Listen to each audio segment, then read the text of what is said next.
Hey, this is Jodie Vesely here again, and this is the Heartway Pastor and Missionary Caregiver Podcast. We are in Season 7, Episode 2 on Constructive Conversations, and so I'm here today again with my wife Gabby for this season. And today we're going to discuss something that we run into a lot, which is counseling misconceptions. And a lot of these misconceptions, I think, are unspoken, and there may be sitting in your mind and a reason that you don't go to counseling, or you're weary of counseling, or you've had a bad experience at one time with counseling, which definitely can happen, and it's keeping you from trying again. So let's get started. So Gabby, would you say that counseling is a safe place to be open and discuss really deep things, even sometimes things that you haven't told anyone else? Yes. Every counselor I know, or any good counselor I know, definitely takes confidentiality very seriously. So whatever you tell a counselor, as long as it's not, suicide risks for yourself or a possibility of hurting others, it's more than likely not going to leave the room or leave wherever you are between you and the counselor. So it should be a safe place. You should feel comfortable and safe sharing things with your counselor. Mm-hmm. Yeah, I agree. I think it's, in my experience, sometimes it's the very first time you get to know someone in the first session of counseling, and other times, it might be a while before you feel comfortable enough with each other to start speaking about some of those things. Like, they can come up over time.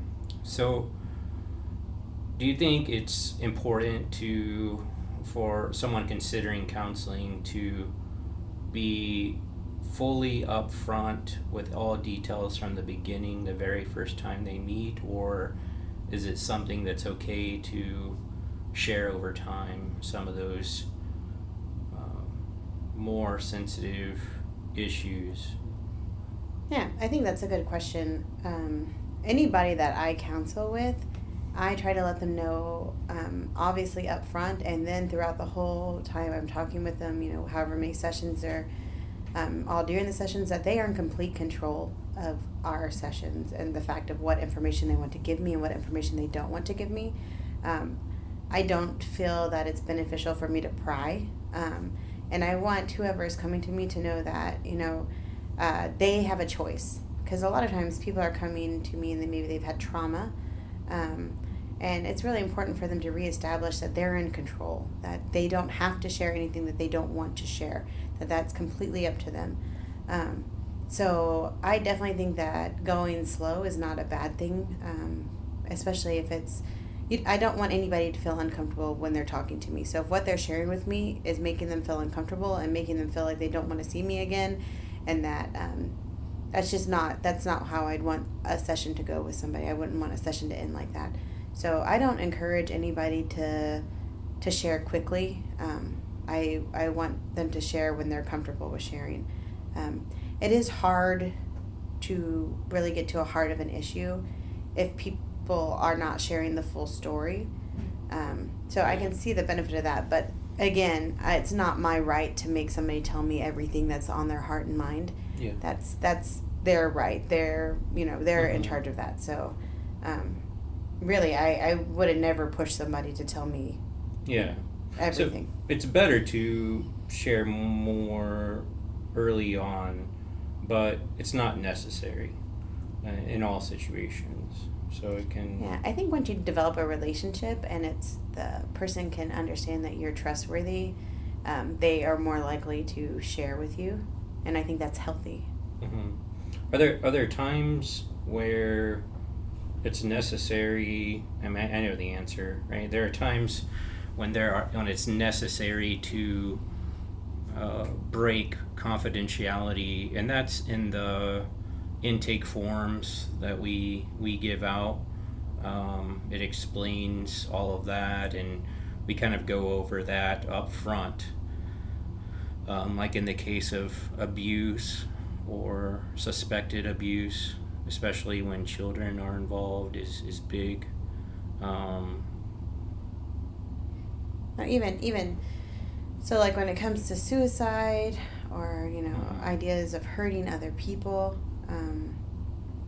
I try to explain to people when I'm talking to them, if you tell me that I'm having suicidal thoughts, I'm going to ask you more questions about that. But it doesn't necessarily mean I'm going to have to contact somebody about that. If you come and tell me that I'm going to kill myself, I'm going to kill myself today, I would definitely be reaching out to somebody. That would be the time that I would breach confidentiality. I'd have to, and I would reach out to somebody that could help them. So even with suicidal thoughts, don't be scared to talk to your counselor about suicidal thoughts. They need to know those so they can help you. And just because you're having suicidal thoughts doesn't mean that it's going to, that your counselor is going to freak out and notify people.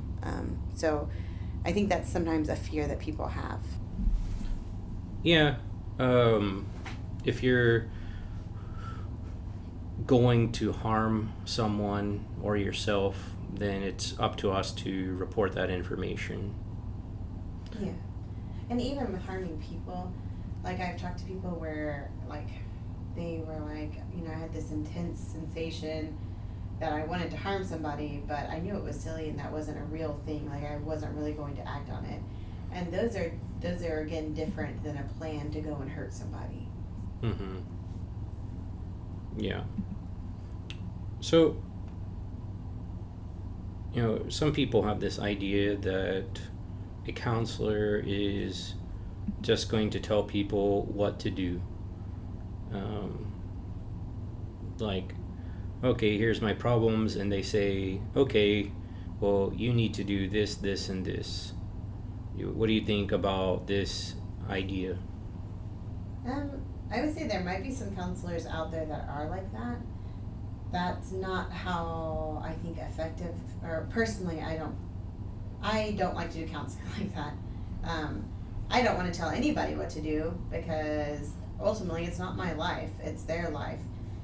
When I do a session, my goal is to maybe give them a different view of what they're going through, to maybe help organize some of their thoughts, because sometimes people just need to talk through what's happening and it helps them come up with their own conclusion.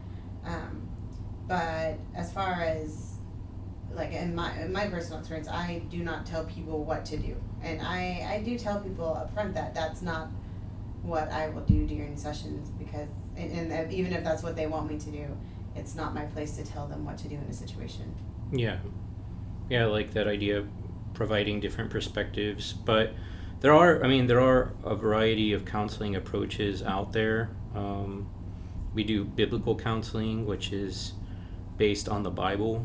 Of course, we do get into some more practical things and some questions that aren't directly word for word addressed in the Bible. And we still use the Bible as our foundation in that. But and then you have Christian counselors, which to be a Christian counselor, the idea is you're Christian, and that's why you're going to a Christian counselor, or you feel like that would be a good place for you to go to, someone that has Christian beliefs. But in that, not necessarily is the Bible the basis of the counseling, maybe the worldview. Again, these are important questions to ask, biblical counselors, Christian counselors, like questions if their approach is something that you believe in. Ask them to explain how they approach their counseling. What is their counseling philosophy? Even secular counselors, you need to again ask, what is their counseling philosophy? What do they focus on? Is it something that's going to be ongoing for a long time, or is it something that their idea is more to equip you and help you get in a better place, and then send you on your way with the idea of we can get back in touch, but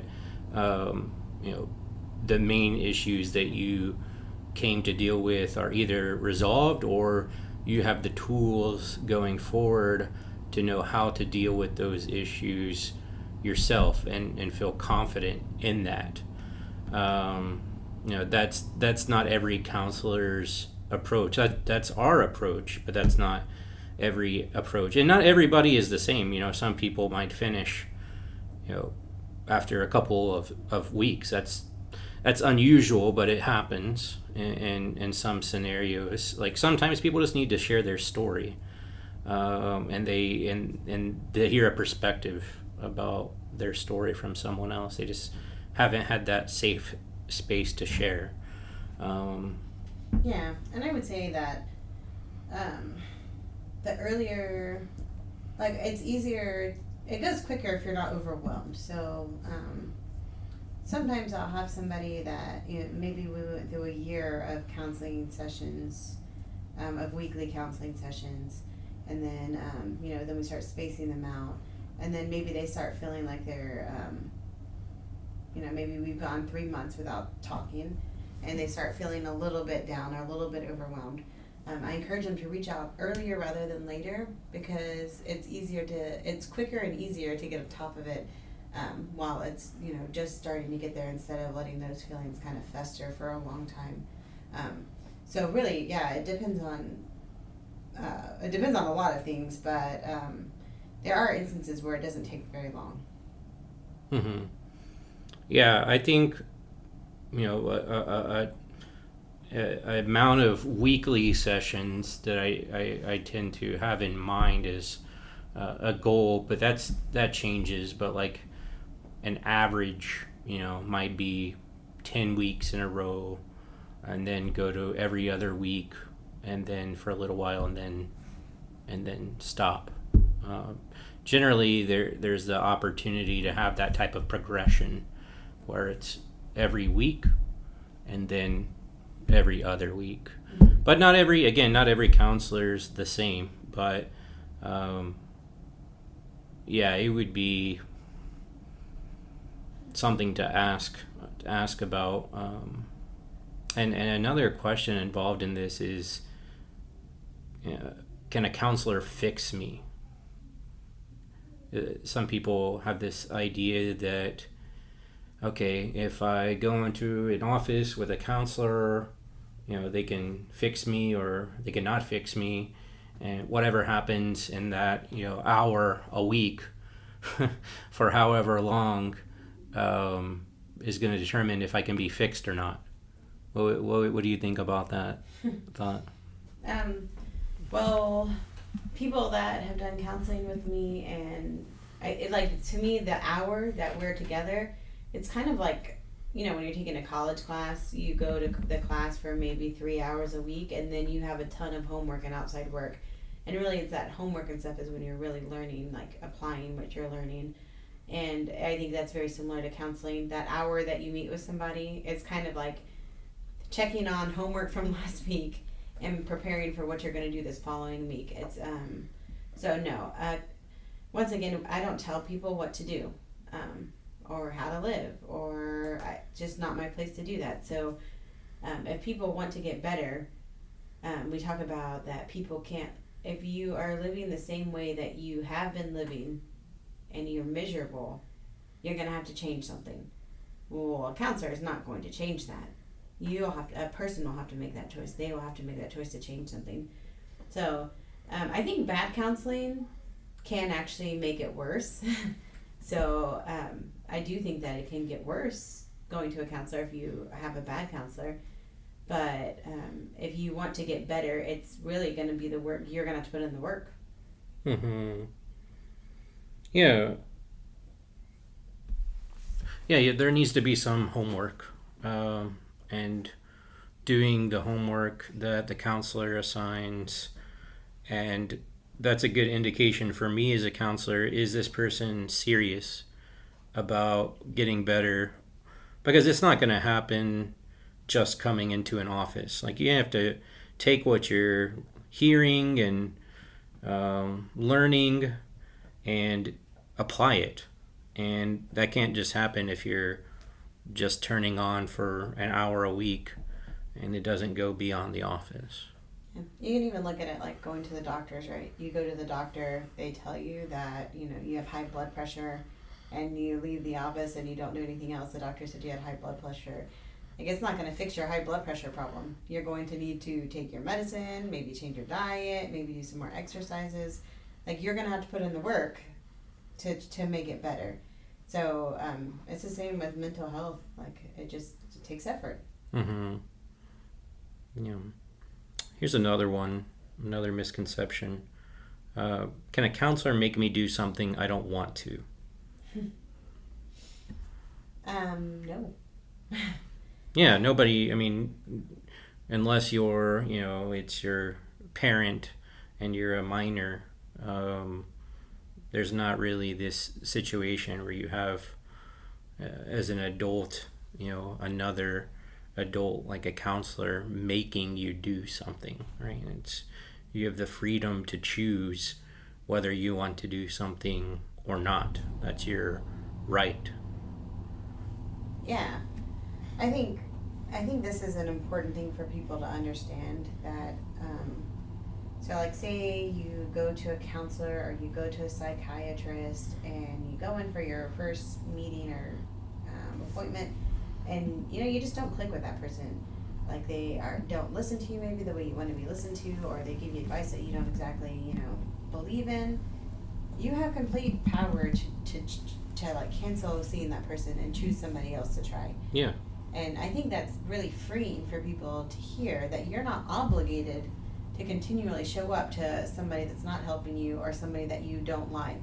There's plenty of, luckily where we live, there's a lot of options, and and especially now that things are online, it's opened a lot more opportunities for you to be able to find somebody that you actually connect with, and that you can get help from. You can open up and get help from. Yeah.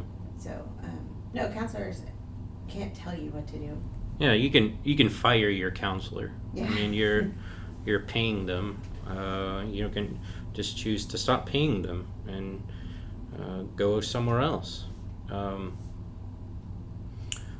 There's some times where, going back to this idea of safety as well, with this idea in mind,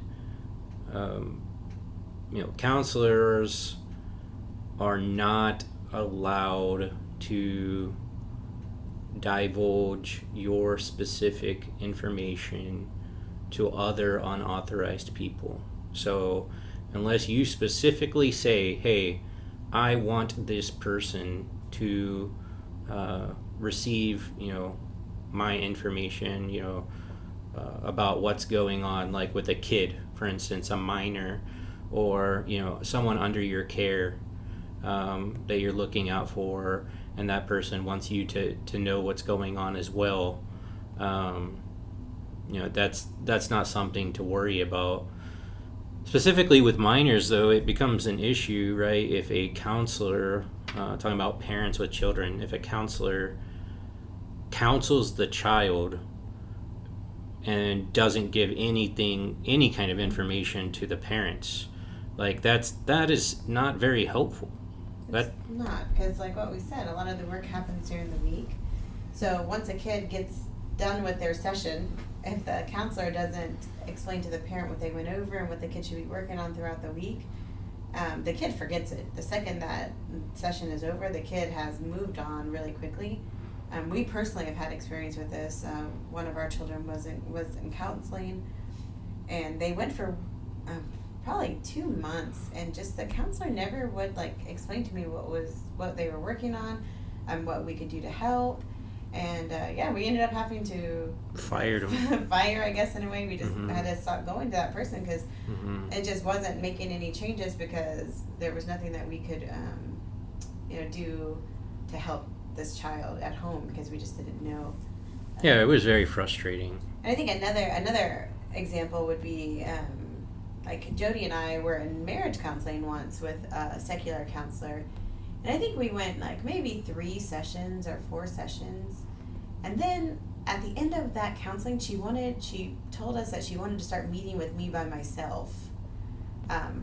And that like didn't sit well with either one of us because we were going to marriage counseling, and basically all it did was like make a lot of anxiety, for you because you didn't know what we were going to talk about, and for me, I didn't want to do like I was in there for marriage counseling, and that's what we were, wanting to work on, and so again, we quit going to that person because it just wasn't a good fit for us.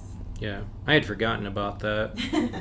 It wasn't. I mean, it was a very forgettable experience. But now that you share that, it does. Yeah, I kind of recall it a little bit, but no, they weren't. They weren't super helpful, and that can be frustrating. That's why it's good to do research ahead of time, to ask questions ahead of time. But at any time, feel free to just end seeing that counselor and begin the search again. Consider it a learning experience. Here's another misconception. Some people think, they start counseling. Is it something that they're going to have to go to in an ongoing way for like the rest of their life or something? Not if it's done right. So it should not be a long-term thing. And long-term, I mean lifelong. You should get to a point, which is encouraging. You should get to a point where you're better. Like you feel better, you're mentally better, you're spiritually better, that you're able to handle things without having to talk to the counselor, every week. I think that they're always good to kind of have in your back pocket because, like I said, struggles will come up again more than likely. So being able to reach out to them when you start feeling a little down or a little, anxious or so that way you're going to kind of get ahead of it. But that doesn't mean that you have to constantly talk to the person. So at this moment, I'm only seeing people that I've only seen for like a couple of weeks, I think, at this point. So I have seen people for over a year before. Oh, I guess I have one person that I've been seeing for close to a year now. But overall, like most people move out, they move pretty quickly. I mean, we stay in contact. I'm sure to let people know that you can reach me at this number. You're free to call me and leave me a message or text message, and I'll get back to you when I can. And sometimes I do get messages, randomly. But this is not, when I do counseling, it's not for the rest of your life. My goal is to get you to a point where you're able to do things on your own. Mm-hmm. Yeah, it shouldn't be a lifelong thing. Now, sometimes, like, people in more severe medical situations can have, like, an ongoing therapy or something, which is a little bit different. Yeah. Than, coming to someone with a problem, them helping you walk through that problem, and then giving you the tools going forward on how to navigate that problem yourself. This is a different type of situation. Yeah, I think especially if medication is involved. I've recommended to anybody that's looking for like medicine for mental health issues to definitely see a psychiatrist. I feel like just on our personal experience, seeing a psychiatrist made a huge difference because our psychiatrist monitors very well the medications and the person taking the medications. So we know that we're having a good effect, and with the least amount of bad effects. And so with those kind of cases, that's once a month, and that will probably be once a month for our family until they're off that medicine. And that, I think that's smart. I think that's good. It's not necessarily counseling. It's just really assessment of the medicines, I guess. But in that, the psychiatrist does ask some questions about, and give suggestions on how to help certain things. So Yeah, there's a minor counseling aspect as well, because in any situation, medicine isn't the fix all. No matter what, you're always going to have to do something else in addition. Medicine is just like a tool that in some situations can help. But again, you shouldn't be taking advice from your really about medication from really anyone other than medical professionals. Yeah, for sure. Some people will read an article and make up their mind. Well, there's pretty much an article that says a positive and negative about every food, about every medicine, about just about everything. Pretty much, if you want to believe something, you can find an article that will back you up. Yeah. But if you want to go down to seriousness, you can look up, peer-reviewed articles. Which even those, statistics, you can make statistics show what you want. But normally, peer-reviewed articles will have a little bit sounder information. So if you're actually wanting to research things, I'd recommend that. Yeah, and it's a good rule of thumb that you should be able to find it from more than one reputable source. Not just go off of one thing you find and make all of your decisions based off that. Well, as far as counseling misconceptions, I think this is some of the big ones, some of the main ones. Can you think of any others offhand? I think we've covered most of all that we've. Yeah. Some people don't want to go to a counselor because they don't think they're in bad enough of a condition to go to a counselor. I think so. This is my idea on this kind of stuff. So say somebody comes to me and they're very, very depressed. So the very first thing that we're going to do is we're going to work through to try to get them to not be depressed, right? So a lot of times that's making sure their routine is good, like setting up a system of like seeing what's good in their life. Anyways, there's like a bunch of stuff that we get to, right? Yeah, and finding out like why they're depressed. Yeah. So then the next step is we're gonna think back and think of triggers of maybe possible triggers of why you went into depression. And this is not if it's chemical, right? If it's chemical, you don't necessarily have that many triggers. It can just be an imbalance. But if it's not, there can be triggers that cause you to go into your depression. So being able to see those as triggers. And then the other step is to see what helped bring you out of it. So for not every person is exercise going to bring them out of a depression, but for some people, being outside and exercising does make them feel better. It helps their mental state. So going through and seeing what are those things that help me, those are done. This thought process of thinking of triggers and things that help you is done better when you can't do it when you're in a depression. It works better when you are more sound-minded. So you're saying don't wait until you're worse, right, to go to a counselor. If you think I shouldn't go to a counselor, I'm not to that point. Yeah. That's not the right way to handle it. You should be more proactive. It would be easier approach. On you in the long run if you come out of depression quicker and easier, more than likely, if you don't let it go for a long time. And that goes for a lot of mental illnesses. Early, being able to get into it early, like that makes it easier. Why put off getting better sooner? And why choose to live in a miserable state with ongoing issues if maybe going to a counselor might help? Why not just try it out? It's definitely worthwhile for you personally, for your walk with God, for your ability to serve God, your way you relate to others. This can go into like marriage counseling too. Mm-hmm.